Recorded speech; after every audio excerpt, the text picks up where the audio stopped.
Hello to all my dear students, मेरा नाम है अभिषेक त्रिपाठी और हम हैं मोमेंटम कोटा क्लासेस भिलाई। आज हम पढ़ने वाले हैं, हम लाइट रिएक्शन को समझेंगे, लाइट रिएक्शन के बारे में जानेंगे कि लाइट रिएक्शन में होता क्या है। बहुत बार सुन लिया होगा लाइट रिएक्शन, डार्क रिएक्शन, ये रिएक्शन वो रिएक्शन, सिंपल सिंपल सा है, कुछ फोकट का परेशान करके रखे बच्चे लोगों को सब लोग। ठीक है, तो देखो क्या होता है कि बढ़िया सा एक काम होता है पौधों में, उसको बोलते हैं फोटोसिंथेसिस। क्या बोलते हैं जी? बताया तो अभी, क्या बोलते हैं? फोटोसिंथेसिस। ये क्या आ गया है? बढ़िया का है। हाँ, चल, फोटोसिंथेसिस। अब ये जो फोटोसिंथेसिस होता है उसमें असल में करते क्या है? फोटोसिंथेसिस का सिंपल सा प्रॉब्लम है कि अपन CO2 लेते हैं, उसको H2O के साथ जोड़ते हैं, जोरदार तरीके से C6H12O6 बन जाता है। यही कर रहे हैं। अब ये जो प्रक्रिया है एकदम सीधा सीधा कार्बन डाइऑक्साइड वाटर के साथ रिएक्ट कर ले ऐसा नहीं होता है, बहुत लंबा प्रोसेस है, बहुत सारे इंटरमीडिएट प्रोडक्ट्स बनते हैं और इनडायरेक्टली इसका रिएक्शन होता है। क्लास 10 तक हमने ये पढ़ा है और इसको फिर बैलेंस वैलेंस कर देता है। ठीक है, लेकिन हमको अब समझना है कि एक्चुअली में रिएक्शन होता किस तरीके से है।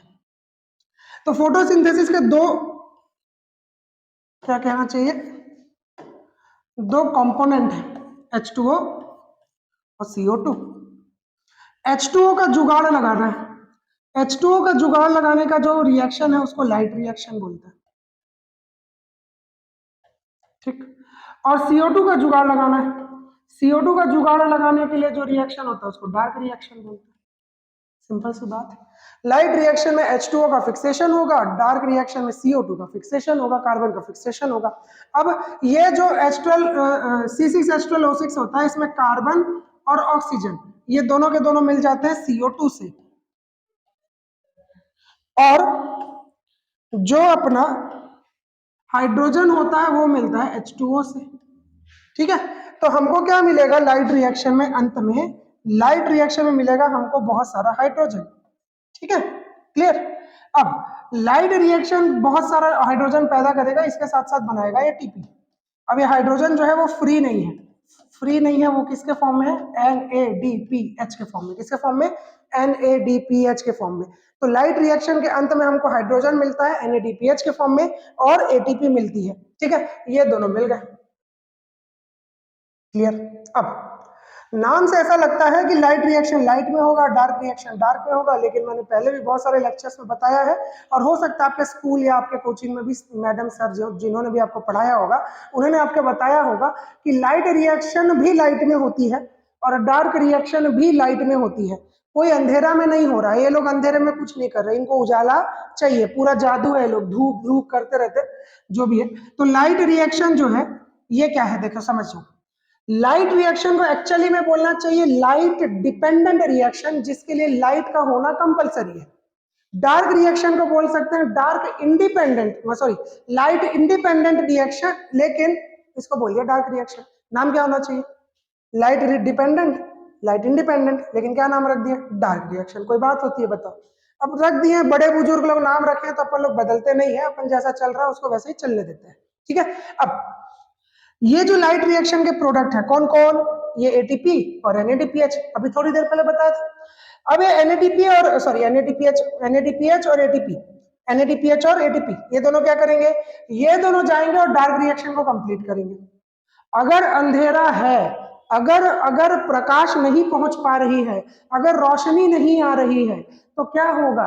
रोशनी के नहीं आने के कारण दिल नहीं टूटेगा, रोशनी के नहीं आने के कारण ये जो डार्क रिएक्शन है ये हो तो सकता है, लेकिन इसको करने के लिए जो दोनों प्रोडक्ट चाहिए वो लाइट के प्रेजेंस में ही मिलते हैं, इसीलिए दोनों होगा तो लाइट में ही होगा।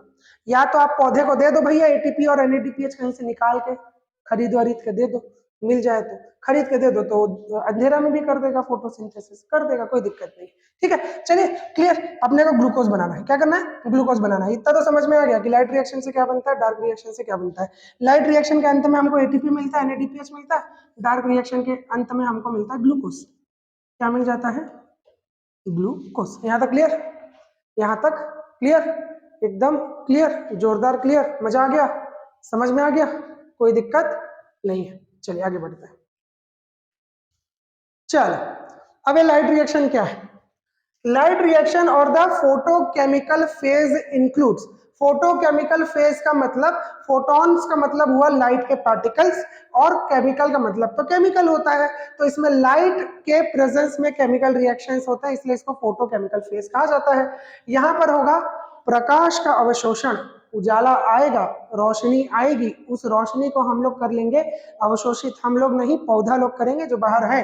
तो ये पौधा लोग क्या करते हैं, लाइट को ऑब्जर्व कर लेते हैं, लाइट को ऑब्जर्व करने के बाद ये वाटर को स्प्लिट कर लेते हैं, वाटर को स्प्लिट कर लेते, क्या क्या बोल, कुछ समझ नहीं आ रहा तुम लोग को, मालूम है देखो। उसके बाद ऑक्सीजन को रिलीज कर लेते हैं और formation of high energy chemical intermediates ATP and NADPH. बताओ पीपीटी वाला भी क्या है बताओ, मैं पहले बता दिया, ये बाद में लिखा है, क्या मिलता है एटीपी और एनएडीपीएच, बताओ। मेरे को ज्यादा आ रहा है भैया, पीपीटी वाले भैया देख लो, पीपीटी वाले भैया ठीक से बनाओ भाई। आगे देखते हैं, लाइट ऑब्जर्प्शन जो है, लाइट ऑब्जर्प्शन का मतलब क्या है कि आपके पत्तियों में, आपके मतलब पौधे के पत्तियों में क्या होता है, पौधे के पत्तियों में होता है सर हरा हरा कलर, हाँ वही हरा हरा कलर किसके कारण आता है, क्लोरोफिल, क्लोरोफिल, क्लोरोफिल कहाँ होता है, क्लोरोप्लास्ट के अंदर। अब एक बात समझ के देखिएगा बेटा कि लाइट तो आपको भी मिल रही है, लाइट पौधे को भी मिल रही है, लेकिन मैं आपको बोलूं कि ये लाइट आ रही है, चल भाई ग्लूकोज बना के दिखा दे, तो नहीं बना पाओगे, क्यों? इसका रीजन है, एक सिंपल सा लॉजिक है, एकदम सिंपल सा, अगर वो लॉजिक समझ में आता है तो आपको बायो की बहुत सारे केमिकल रिएक्शन समझ में आएंगे, इवन ह्यूमन बॉडी के अंदर के भी।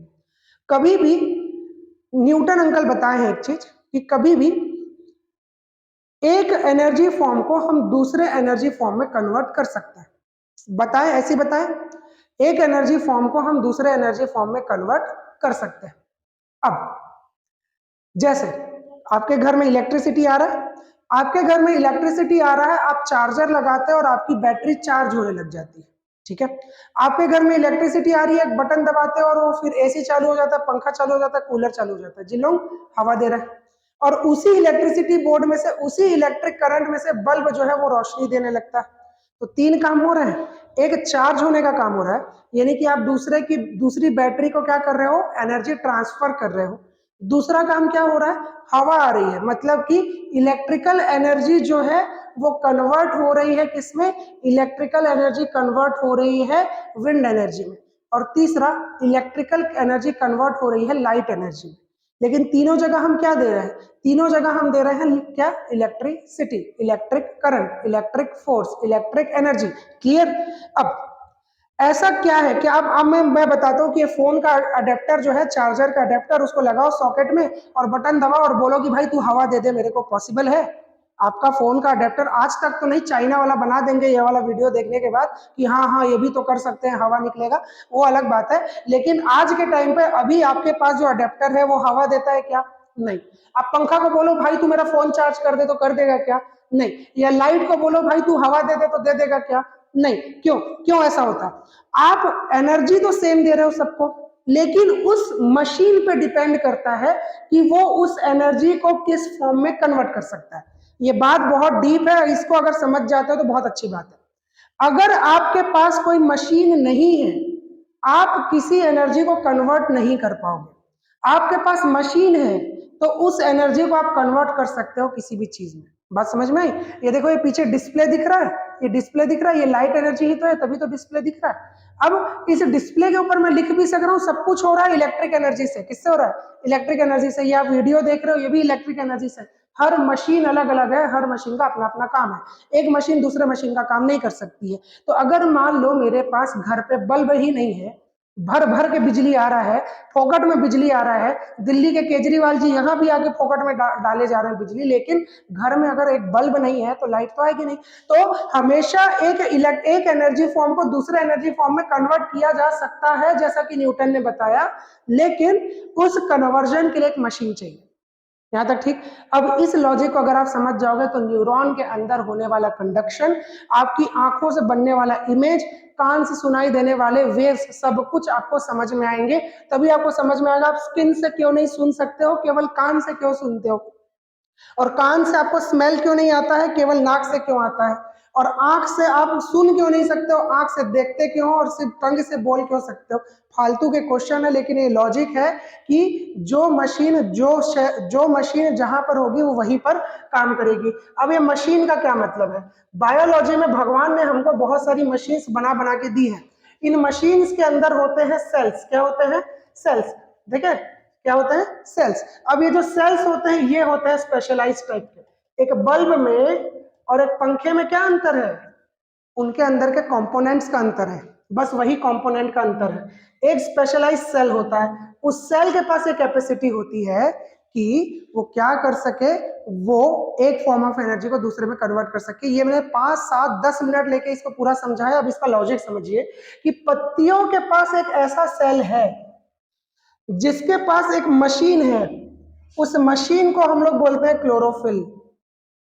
अब लाइट एनर्जी मिलती तो सबको है, लाइट एनर्जी मेरे को भी मिल रही है, लाइट एनर्जी बाहर में कुकुर खड़ा है उसको भी मिल रही है, लाइट एनर्जी मेरी बाइक खड़ी है उसको भी, कार खड़ी है उसको भी, लाइट एनर्जी जो है ये मेरा मोबाइल को बाहर में रख दो उसको भी मिल रही है और पत्ती को भी मिल रही है। लेकिन पत्ती बस इकलौती है जिसको भगवान ने वो मशीन लगा के दी है कि इस लाइट एनर्जी को वो केमिकल एनर्जी में कन्वर्ट करके ग्लूकोज बना सकती है। बात समझ में है?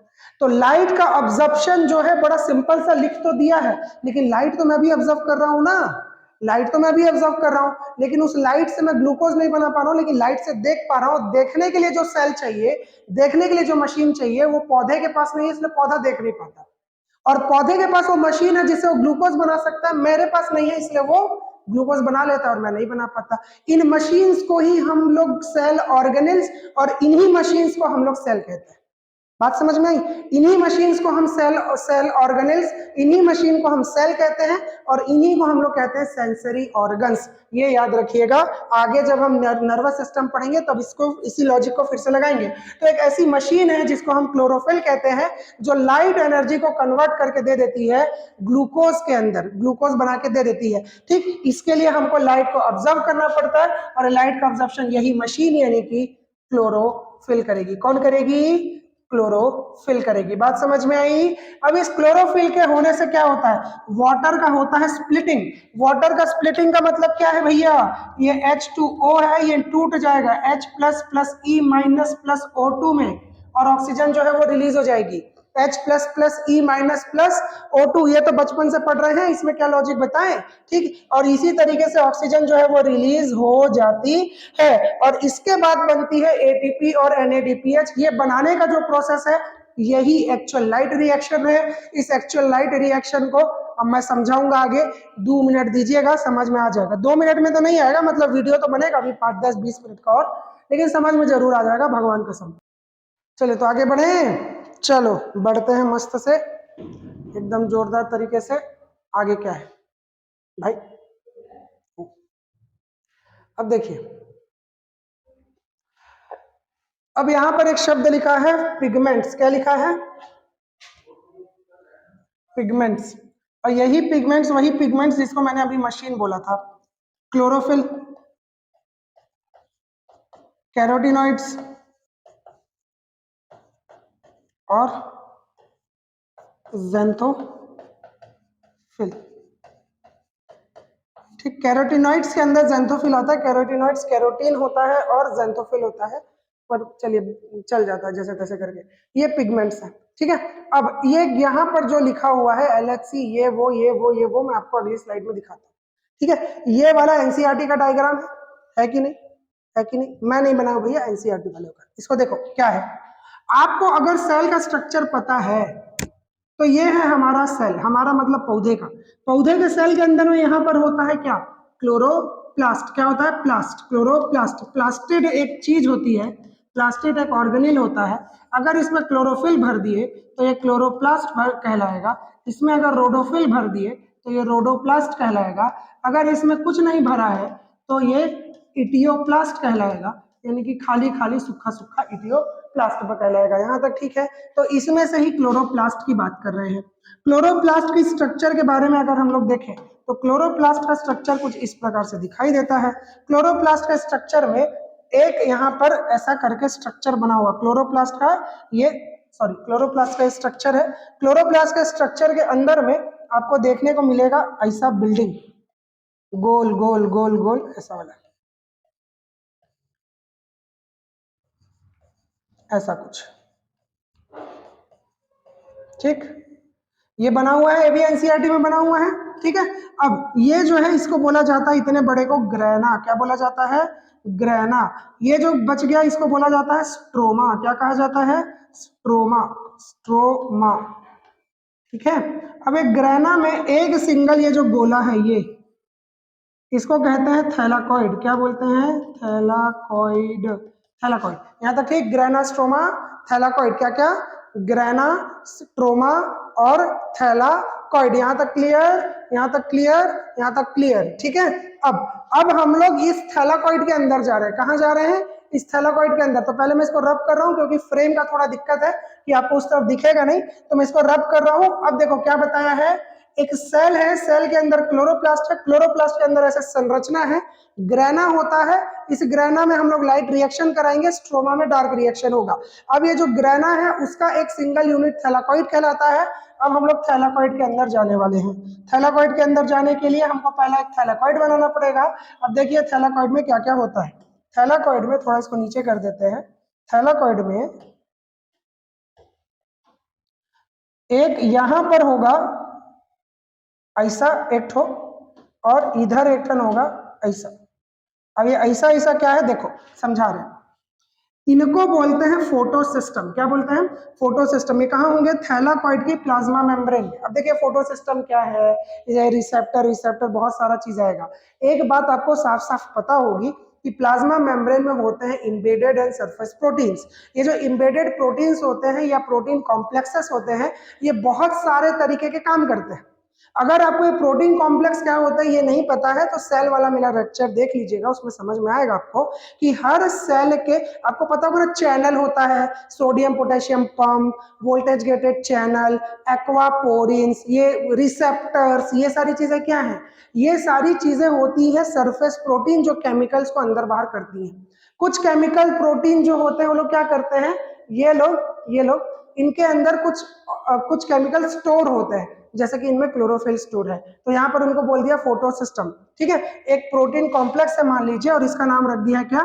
Photo system. इस वाले को फोटो सिस्टम 2 यानी कि PS2 कहते हैं, इसको फोटो सिस्टम 1 यानी कि PS1 कहते हैं। PS2 एंड PS1, PS2 और PS1 के स्ट्रक्चर में अब दो चीजें देखने को मिलेंगी। सॉरी, हाँ हाँ हाँ, मैंने उसे इतना देखा जितना देखा जा सकता था, पर दो आंखों से कितना ही देखा जा सकता था। हाँ, ये 14 तारीख है, वीडियो शूट कर रहे हैं तब, तो आज तो समझ सकते हो कि ऐसी वाली कविताएं जो है मन से निकलती रहेंगी। तो ये देखते रहे। चल, PS2 ये जो है, ये बीच में इसको बोला जाता है रिएक्शन सेंटर। रिएक्शन सेंटर ये भी है और रिएक्शन सेंटर ये भी है, ठीक है। Reaction centre. इसके बाद बच जाता है ये बड़ा सा, ये इधर बाहर का हिस्सा, इसको बोला जाता है, इसको बोला जाता है, क्या बोला जाता है भाई इसको? इसको बोला जाता है LHC, लाइट हार्वेस्टिंग कॉम्प्लेक्स, या इसी को एंटीना भी बोल देते हैं। क्या बोल देते हैं? लाइट हार्वेस्टिंग कॉम्प्लेक्स, या इसी को बोल देते हैं एंटीना। यहाँ तक क्लियर? यहाँ तक क्लियर? यहाँ तक क्लियर? ये जो नाम है ये गलत दिया हुआ है, ये इसको मत मानिएगा, ठीक है। चलिए, ये इस तरीके का है। अब देखो एनसीईआरटी क्या कहती है, एनसीईआरटी ये कहती है कि ये जो सेंटर है यहाँ पर सिंगल मॉलिक्यूल क्लोरोफिल ए होता है, जिसको हम रिएक्शन सेंटर कहते हैं। रिएक्शन सेंटर में क्या होता है? Single molecule chlorophyll A. क्या होता है रिएक्शन सेंटर में? सिंगल मॉलिक्यूल क्लोरोफिल ए होता है। और बाकी के पिगमेंट्स कहाँ होते हैं? बाकी के पिगमेंट्स होते हैं यहाँ पर। कौन कौन से? Chlorophyll a, chlorophyll b, chlorophyll c, xanthophyll, carotene, ये सब कहाँ पर होता है? यहाँ पर। लेकिन क्या क्लोरोफिल ए केवल यहीं पर है? नहीं, क्लोरोफिल ए यहाँ भी है। ये एनसीईआरटी पढ़ने में या समझाने में बहुत बार गलती हो जाती है लोगों को।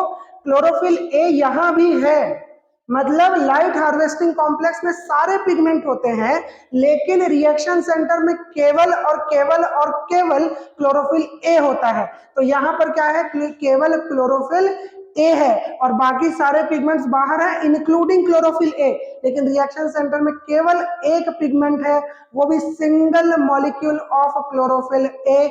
बाहर लाइट हार्वेस्टिंग कॉम्प्लेक्स में मल्टीपल पिगमेंट्स हैं and multiple molecules of all the type of pigments that are present inside the leaf of plant. यहां तक क्लियर?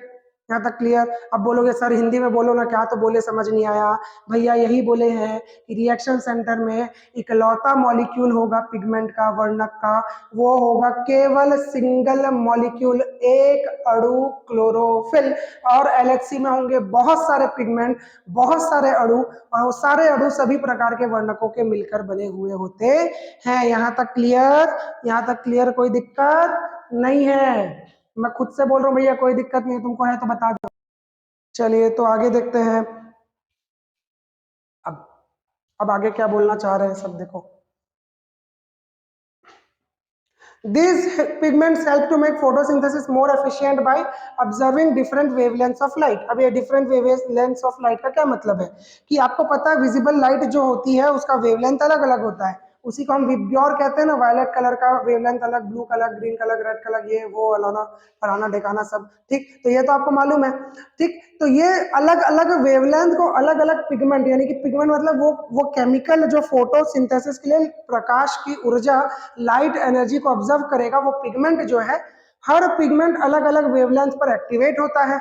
अब बोलोगे कैसे कैसे कैसे टाइप का बात कर रहे हो सर, समझ में नहीं आ रहा है। एक बात सोच के देखिएगा कि आप अपने फोन के अडेप्टर को जब आप चार्ज करने के लिए लगाते हो तो उससे केवल फोन चार्ज कर सकते हो, लैपटॉप नहीं कर सकते हो।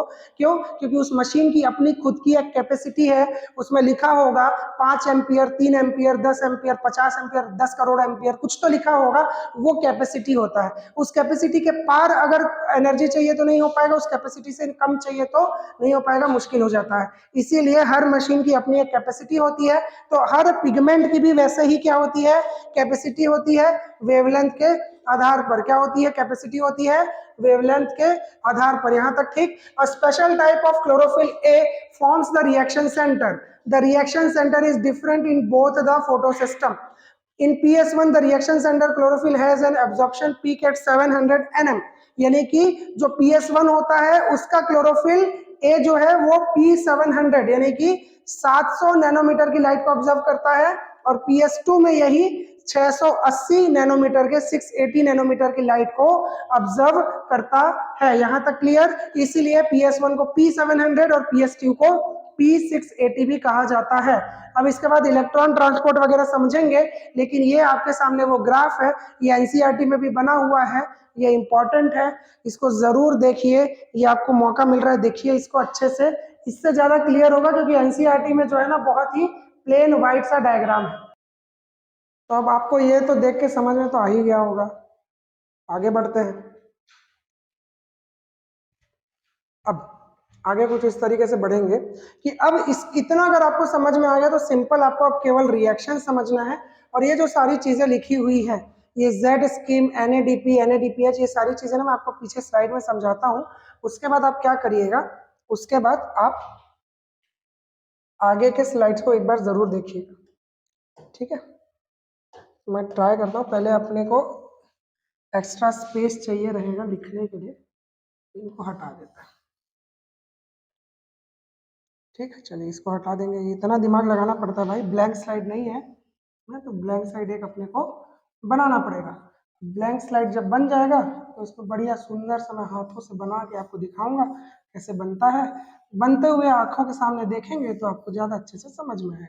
अब चाहे तो ये जो 4, 5, 8, 10 सेकेंड जो जा रहे हैं इसमें सफ़ेद करने में, उसको स्किप कर सकते हैं, नहीं करेंगे तो अच्छा है, मत करिए, अच्छा लगेगा हमको। ये तो खत्म हो गया, ये तो बस बस बस बस बस। अब चलिए देखते हैं।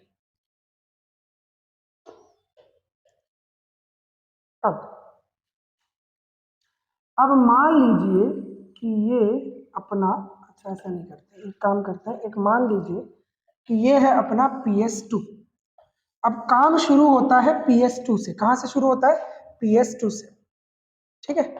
ये प्लाज्मा मेम्ब्रेन है, और ये जो है, ये जैसे प्लाज्मा मेम्ब्रेन है, PS2 है, और ये अंदर की तरफ क्या है, इसको बोलते हैं ल्यूमेन ऑफ थैलेकॉइड। क्या बोलते हैं? Lumen of thylakoid. यहाँ पर बहुत सारा मैट्रिक्स भरा होता है, उस मैट्रिक्स में होता है पानी। क्या होता है? पानी। ठीक है। अब समझते हैं। लाइट अंदर आती है, अंदर आती है, अंदर आती है, अंदर आती है, अंदर आती है। अब यहाँ पर जितने पिगमेंट्स हैं सब के सब उस लाइट की एनर्जी को ऑब्जर्व करते हैं। उस लाइट की एनर्जी को ऑब्जर्व करके लोग क्या करेंगे, इतने सारे पिगमेंट एक साथ लाइट की एनर्जी को ऑब्जर्व करते हैं। लाइट की एनर्जी ऑब्जर्व करके ये लोग भेज देते हैं क्लोरोफिल ए के पास, जो कि रिएक्शन सेंटर के अंदर है। क्लोरोफिल ए इतनी सारी एनर्जी, बहुत सारी एनर्जी हो गई ना, और ये अकेला बेचारा सिंगल मॉलिक्यूल, इतनी ज्यादा एनर्जी होने के कारण क्लोरोफिल ए का जो इलेक्ट्रॉन होता है वो यहां से लूज हो जाता है। इलेक्ट्रॉन लूज होके कहां जाता है? इलेक्ट्रॉन लूज होके जाता है ऊपर, हायर एनर्जी की तरफ। और जब यहाँ पर जाता है तो इसको मिलता है प्राइमरी इलेक्ट्रॉन एक्सेप्टर, जो कि यहाँ पर फेरेडॉक्सिन है। कौन है? फेरेडॉक्सिन है। अब फेरेडॉक्सिन इस इलेक्ट्रॉन को एक्सेप्ट करता है, इसलिए इसको प्राइमरी इलेक्ट्रॉन एक्सेप्टर कहते हैं। अब ये फेरेडॉक्सिन जो है अपने इस इलेक्ट्रॉन को, अभी भी बहुत ज्यादा एनर्जी इलेक्ट्रॉन में, एक्चुअली में क्या होता है आपको पता होगा कि न्यूक्लियस में जितनी एनर्जी, अगर उससे ज्यादा एनर्जी इलेक्ट्रॉन को मिल जाए तो इलेक्ट्रॉन न्यूक्लियस को छोड़ देता है, पुट्टे से छोड़ देता है ना। इसी के कारण रेडिएशन भी होता है कि न्यूक्लियस की एनर्जी बहुत कम है, बहुत दूर में है इलेक्ट्रॉन, तो इलेक्ट्रॉन वहां से लूज होने लगते हैं। ठीक है, समझ में आया? तो ये जो इलेक्ट्रॉन है वो हाई एनर्जी मिलने के कारण अपने न्यूक्लियस यानी कि क्लोरोफिल को छोड़ के निकल गया। अब जब ये अगले वाले मॉलिक्यूल में पहुंचता है तो अगले वाले मॉलिक्यूल के पास भी इतनी एनर्जी नहीं है कि इस इलेक्ट्रॉन को सेटिस्फाई कर पाए, क्योंकि बहुत ज्यादा एनर्जी लेके नीचे से आया है। तो ये पकड़ता है इसको और पकड़ के फेंक देता है किसी और के पास, भाई तू संभाल। कौन संभाल? ये बोलता है भैया कि यूबिक्विनोन जी आप इसको संभालिए। क्या करिए? यूबिक्विनोन जी आप इस इलेक्ट्रॉन को संभालिए। यूबिक्विनोन जी क्या करते हैं? मौके का फायदा उठाते हैं।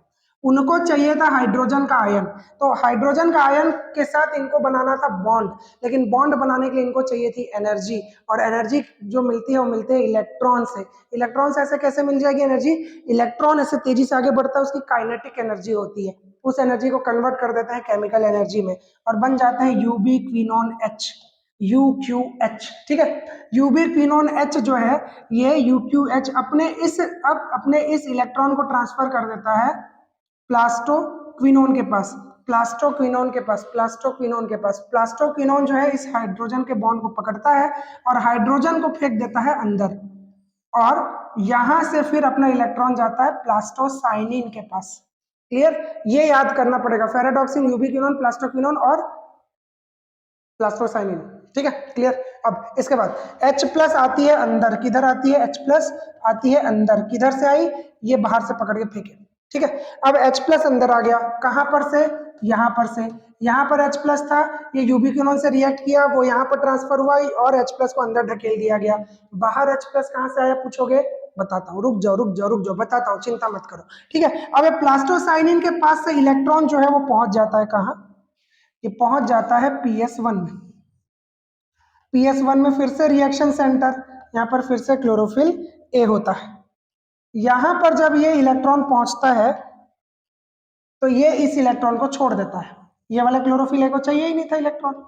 अब ये जाता है फेरेडॉक्सिन रिड्यूसिंग सब्सटेंस FRS के पास।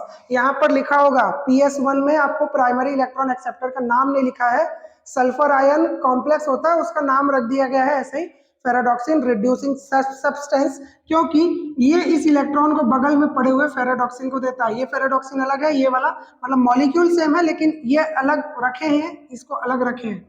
फेराडॉक्सिन जो है ये इस इलेक्ट्रॉन को यूज करके वैसे ही जैसे यूबिक्विनोन किया था हाइड्रोजन से रिएक्ट कर लेता है। सॉरी, तो हुआ क्या?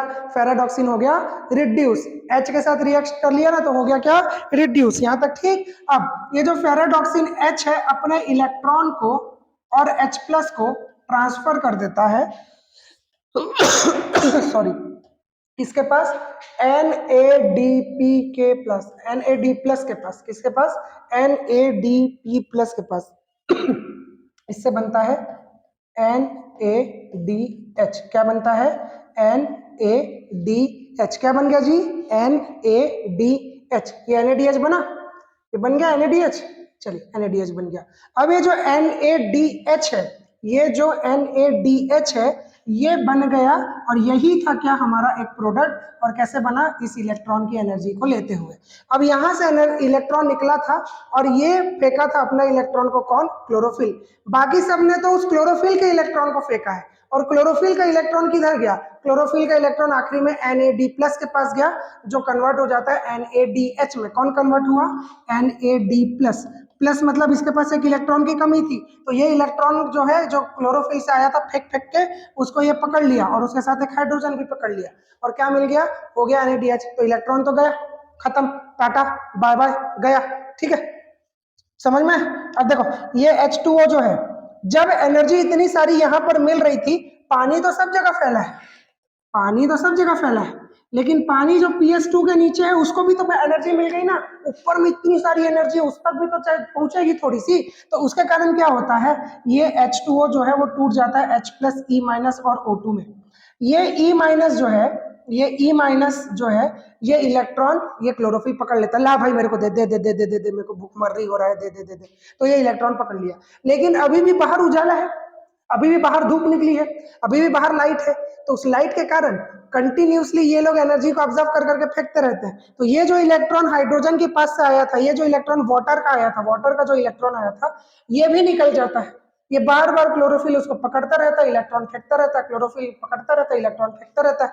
तो इस वाटर का इलेक्ट्रॉन एक्चुअली में फिर लास्ट में चला जाता है NADH के पास, और अंदर में H+H+ भर जाता है। क्यों, क्योंकि ये तो अंदर ही है, और बाहर से भी H+ ले आए। इससे हुआ क्या, अंदर में बहुत सारा H+ भर गया, अंदर में बहुत सारा H+ भर गया, और बाहर में H+ कम हो गया, क्योंकि बाहर से और पकड़ पकड़ के अंदर कर दिए। तो हुआ क्या, हुआ कुछ ऐसा कि ल्यूमेन में H+ कंसंट्रेशन हाई हो जाता है और बाहर में H+ कंसंट्रेशन कम हो जाता है। अब ये हाइड्रोजन प्लस जो है, ये प्रोटॉन जो है, बोलता है कि चलो भैया हम बाहर जाते हैं अपने हायर प्रेशर से, हायर कंसंट्रेशन से लोअर कंसंट्रेशन की तरफ। लेकिन होगा क्या कि अब ये H+ को पकड़ के लाया था ये, इसको जाके बात करते हैं, भैया हमको वापस छोड़ दोगे क्या। तो ये बोलता है नहीं नहीं नहीं नहीं नहीं, मैं नहीं छोड़ूंगा, मेरा काम लाने का था। तो ये लोग वापस आ जाते हैं। तो इधर चुपचाप एक कोने में पड़ा हुआ होता है F0F1 कॉम्प्लेक्स। कौन, F0F1 कॉम्प्लेक्स। ये क्या बोलता है, भैया तुम लोग मेरे में से होते हुए निकल जाओ।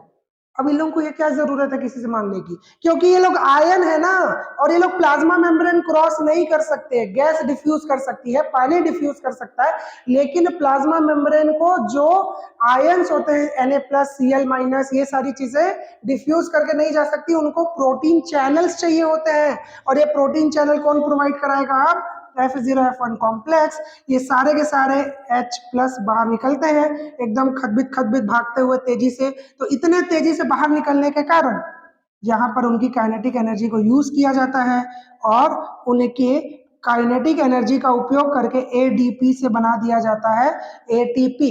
क्या हुआ, H+ बाहर निकले, H+ बाहर निकलने के कारण उनकी काइनेटिक एनर्जी को यूज करते हैं, और ये F0F1 complex oxidase enzyme ADP को कन्वर्ट कर देता है ATP में, और H+ जो है बाहर निकल जाता है। और बाहर निकलने के बाद बोलता है, माँ मेरी शक्तियों का गलत इस्तेमाल हुआ है, माँ माँ मेरी शक्तियों का गलत इस्तेमाल हुआ है, मैं वापस आ रहा हूँ। वापस आ जाता है कहाँ, H+ में। ठीक है, अब ये बाहर H+ जो है बहुत सारा भर गया, अपने को क्या मिल गया, ATP। और यही H+ जो है ये रिएक्ट होकर फिर से वापस अंदर आ जाता है। तो घुमा फिरा के वही H+ को धर धर के वापस हम लोग ले आते हैं। बहुत सारा H+ जो है NADH के फॉर्म में चला जाता है। यही NADH अब डार्क रिएक्शन में जाएगा CO2 से रिएक्ट करने के लिए।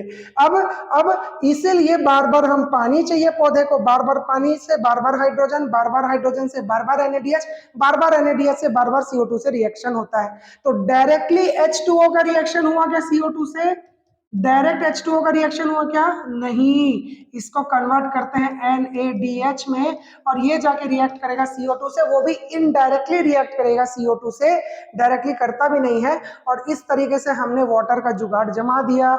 मैंने बोला था लाइट रिएक्शन में क्या होगा, वाटर का जुगाड़ जमेगा, वाटर का जुगाड़ जम गया, क्या मिलेगा, मिलेगा ATP और NADH, और मिल गया। बात समझ में आई, बस इतना ही है हमारा क्या, लाइट रिएक्शन। और इस तरीके से लाइट रिएक्शन का ये जो टॉपिक है खत्म होता है। वीडियो कैसा लगा जरूर बताइएगा, अच्छा लगा हो तो ऐसा वाला वो जो अंगूठा है उसको दबा दीजिएगा, नहीं भी लगा हो तो ठीक है, अब आपकी मर्जी, बाकी दबा दो, अच्छा लगेगा। लाइक काउंट देख के अच्छा लगता है।